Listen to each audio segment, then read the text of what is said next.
अब तक आपने देखा कि शिवन्या नागिन मृदुला के साथ धरती लोक पर काली के गांव किशनगढ़ आती है, तो काली शिवन्या को जादुई शीशे के जरिए भूतकाल में भेजती है, जहां शिवन्या जंजाली और उसके पति जीवन को देखती है। साथ ही जंजाली के जिंदा स्वर्ग पहुंचने की इच्छा को जानती है, जिसके लिए वो किसी अदृश्य आदमी से मदद मांग रही थी। तो यहाँ वर्तमान में सुनहरी तितली जंजाली को तीसरी पहेली बताती है। तो वहीं शिवन्या को भूतकाल में कोई नहीं देख पा रहा था, लेकिन वो अदृश्य आदमी उसे देखने लगता है तो शिवन्या हैरान हो जाती है। अब आगे शिवन्या हैरानी से अपने कदमों को पीछे लेती है। वो समझ नहीं पा रही थी कि जिसे वो नहीं देख पा रही, आखिर वो अदृश्य आदमी उसे किस तरह देख पा रहा था। कौन है वहाँ? मैं तो किसी को नहीं देख पा रही। लेकिन मैं उसे साफ देख रहा हूँ। ये इस दुनिया की तो नहीं है। मैं कहता हूँ पकड़ो इसे। ये तुम क्या कह रहे हो? किसे पकड़ूं? मुझे तो कुछ समझ नहीं आ रहा। लगता है ये जिससे भी बात कर रही है वो मुझे सच में देख पा रहा है। मुझे यहाँ से जाना चाहिए, वरना मेरे लिए मुसीबत हो जाएगी। शिवन्या वहाँ से जाने लगती है। तभी वो अचानक ही किसी चीज से टकराकर गिर पड़ती है। वो अदृश्य आदमी उसके बाल पकड़कर उसे खींचने लगता है। शिवन्या कुछ नहीं कर पा रही थी। शिवन्या बहुत कोशिश करती है, लेकिन वो भूतकाल में अपनी शक्तियों का प्रयोग नहीं कर पा रही थी। मैं अपनी शक्तियों का प्रयोग क्यों नहीं कर पा रही?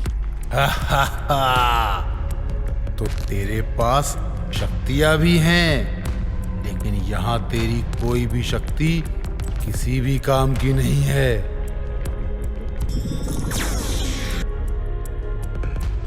तो ये है जिसके बारे में तुम कह रहे थे, लेकिन इसे मैं क्यों नहीं देख पा रही थी? आखिर है कौन ये? ये तो मैं भी नहीं जानता जंजाली, लेकिन ये इस दुनिया की तो बिल्कुल भी नहीं है। और अभी इसने शक्तियों का भी जिक्र किया है।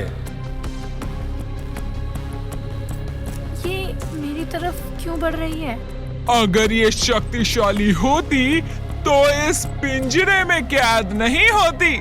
कौन है तू और कहां से आई है? तुम भी मुझे देख पा रही हो? ये कैसे संभव हो सकता है? क्योंकि तू एक जादुई पिंजरे में कैद है लड़की। बता कौन है तू और यहाँ कैसे आई, वरना हम तुझे मौत के घाट उतार देंगे। शिवन्या अपने हाथ आगे कर अपनी शक्ति से उस पिंजरे से बाहर निकलने की कोशिश करती है, लेकिन कुछ नहीं हो पाता। ये क्या हो रहा है? मेरी शक्तियाँ मेरा साथ क्यों नहीं दे रही? अब मैं इस पिंजरे से बाहर कैसे निकलूं? मैं कहती हूँ निकालो मुझे इस पिंजरे से बाहर। देखो तो जरा, ये तो पिंजरे में कैसे तड़प रही है, ठीक वैसे ही जैसे बिन पानी के मछली। तड़पने दो, कुछ देर और तड़पने दो। जब तड़पेगी तब कुछ देर बाद खुद ही निकलने के लिए भीख मांगेगी और अपने मुंह से अपनी सच्चाई भी कहेगी।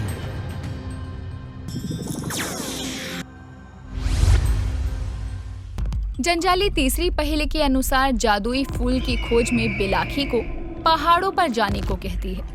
जाओ बिलाखी, खोज करो उस जादुई फूल की, जो मुझे मेरी मंजिल के और करीब पहुंचाएगा। लेकिन जंजाली, पहाड़ों में फूलों की कई प्रजातियां पाई जाती हैं। ऐसे में उस जादुई फूल को पहचानूंगा कैसे मैं? बिलाखी, जादुई चीजें हमेशा ही अद्भुत होती हैं और मुझे तुम पर पूरा यकीन है। तुम उस जादुई फूल को ढूंढ निकालोगे। शिवन्या जादुई पिंजरे में कैद हो चुकी थी और शक्तियों के कामना करने के कारण वो अपने नागिन रूप में भी नहीं आ पा रही थी, जिसके चलते वो भूतकाल में आकर अब फंस चुकी थी और निराश होकर खुद से कहती है, हे भोलेनाथ, मैं यहाँ उस जंजाली जादूगरनी का मकसद जानने आई थी, लेकिन अब खुद ही उसके जंजाल में फंस चुकी हूँ। मेरी सहायता करें महादेव, मेरी सहायता करें। निकालो हमें यहाँ से। कोई है जो हमें सुन पा रहा है? उस लाल गुफा से कुछ दूरी पर ही बिलाखी उड़ान भर रहा था और उसके कानों में शिवन्या के चिल्लाने की आवाज पड़ती है। तो वो वहाँ उड़ता हुआ उस लाल गुफा में पहुँचता है, जहाँ उसे पिंजरे में कैद शिवन्या दिखाई देती है, जो कि बार बार पिंजरे से निकलने की कोशिश कर रही थी। बिलाखी उस लाल गुफा में जीवन के साथ प्रकट होता है, जिसे देखकर शिवन्या मन ही मन कहती है, हमें इससे मदद मांगनी चाहिए, शायद यह हमारी मदद कर दे। सुनो सुनो, हमें बाहर निकालो, हमें इस पिंजरे से बाहर निकालो। मुझे उस जादूगरनी ने कैद कर लिया है। तुम्हें इस जादुई पिंजरे में जंजाली ने कैद किया है, पर क्यों और तुम हो कौन? हम कोई दोषी या दुश्मन नहीं है, मेरा विश्वास करो। बस हमें इस पिंजरे से बाहर निकाल दो, हमारी मदद करो। ये कैसी चमक है इसकी आंखों में? जरूर जंजाली ने इसे अपने फायदे के लिए यहाँ कैद किया होगा। मुझे इसकी मदद करनी चाहिए। ठीक है, मैं तुम्हें इस पिंजरे से आजाद कर देता हूँ, पर तुम उसके बाद मुझे सब कुछ बताओगी। हाँ, अवश्य अवश्य ही हम तुम्हें बताएंगे कि हम कौन हैं। जंतर मंतर जादुई तंत्र, कर दे इस पिंजरे को छू मंतर। जंतर मंतर जादुई तंत्र, कर दे इस पिंजरे को छू मंतर। जीवन के जादुई मंत्र पढ़ते ही पिंजरा वहाँ से गायब हो जाता है और पिंजरे के गायब होते ही शिवन्या भी अदृश्य हो जाती है। ये देखकर जीवन हैरान रह जाता है। ये कैसे हो सकता है? वो लड़की कहाँ गई? बिलाखी, वो लड़की कहाँ गायब हो गई? हम तो यही हैं, फिर ये हमारे गायब होने की बात क्यों कर रहा है? क्या ये मुझे देख नहीं पा रहा? अर्थात हम फिर से किसी को दिखाई नहीं देंगे, लेकिन वो अदृश्य व्यक्ति हमें फिर भी देख सकता है, इसलिए उसके आने से पहले हमें यहाँ से चले जाना चाहिए। शिवन्या उस गुफा से बाहर चली जाती है। जीवन उस गुफा में शिवन्या को ढूंढता है, लेकिन उसके ना मिलने पर कुछ देर बाद वो भी बिलाखी के साथ उस गुफा से बाहर जा रहा होता है। तभी वहाँ जंजाली प्रकट हो जाती है। तुम इस गुफा में क्या कर रहे हो? और वो लड़की कहाँ गई यहाँ से? उसे मैंने आजाद कर दिया। तुम क्यों मासूमों के साथ ऐसा व्यवहार करती हो जंजाली? आखिर क्यों कैद किया तुमने उस लड़की को? बताओ मुझे। तुमने उसे आजाद कर दिया। जीवन, तुम्हें कितनी बार कहा है कि मेरी योजना में बाधा डालने का कार्य मत किया करो, वरना अंजाम अच्छा नहीं होगा। जिस इच्छा को पूरा करने के लिए तुम ये अजीब हरकतें कर रही हो ना, उसका अंजाम अच्छा नहीं होने वाला जंजाली। मेरी बात मानो, अपने ये बुरे इरादे त्याग दो।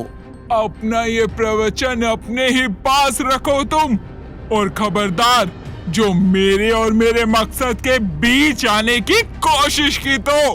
बिलाखी जादुई फूल की तलाश में धरती के अलग अलग पहाड़ों पर जाता है और वो बहुत से सुंदर और अतरंगी फूलों को देखता है, लेकिन उन फूलों में उसे कोई भी ऐसा फूल नहीं मिलता जिसमें जादुई फूल जैसी चमक हो। इसीलिए वो और ऊंचे पहाड़ों की ओर उड़ान भरता है। तभी उसकी नजर पहाड़ों के बीच जाती है।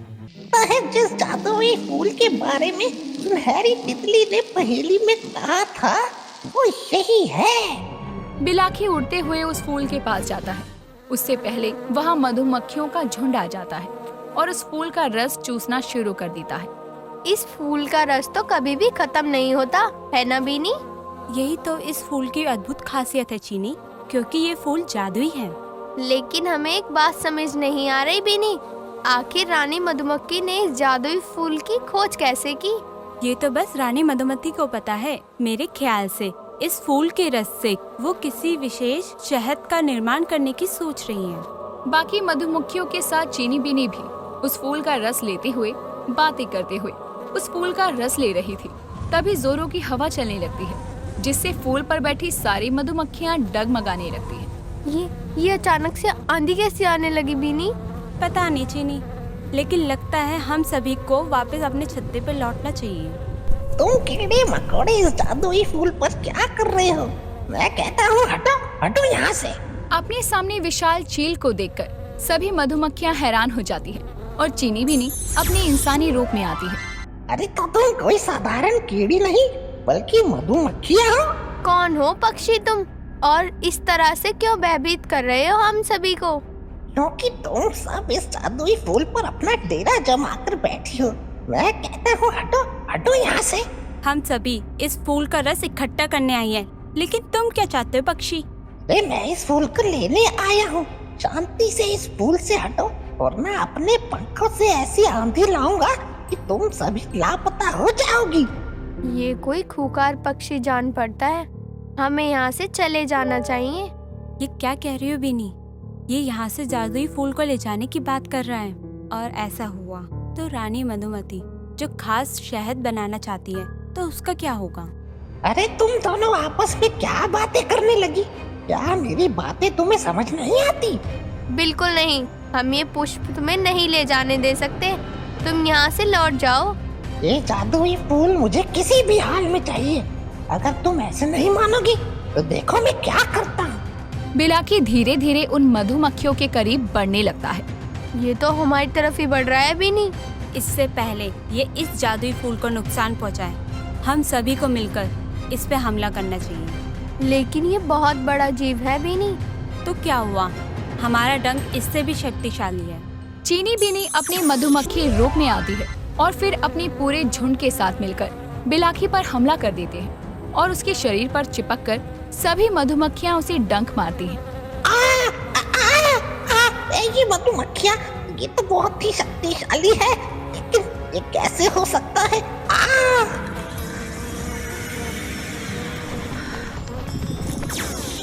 जंजाली उस लाल गुफा में अदृश्य आदमी से गुस्से में कहती है, मैंने सोचा था कि मैं उस दूसरी दुनिया की लड़की की शक्तियों को अपने जादू से अपने अंदर समाहित कर लूंगी, लेकिन जीवन ने उस लड़की को ही आजाद कर दिया।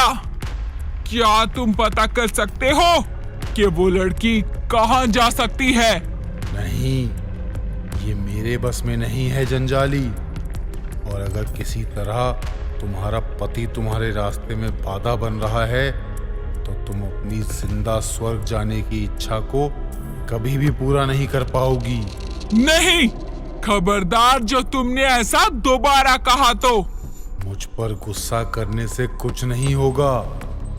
जिंदा स्वर्ग जाना है तो पहले अपने पति की बलि दो, ताकि उसकी जादुई शक्तियां तुम्हें मिल जाएं और तुम्हारे रास्ते का कांटा भी हट जाए।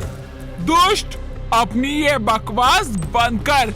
अगर तुझे ये लगता है कि मैं अपनी इच्छा को पूरा करने के लिए अपने पति को मौत के घाट उतार दूंगी, तो मैं ऐसा करूंगी, बिल्कुल करूंगी।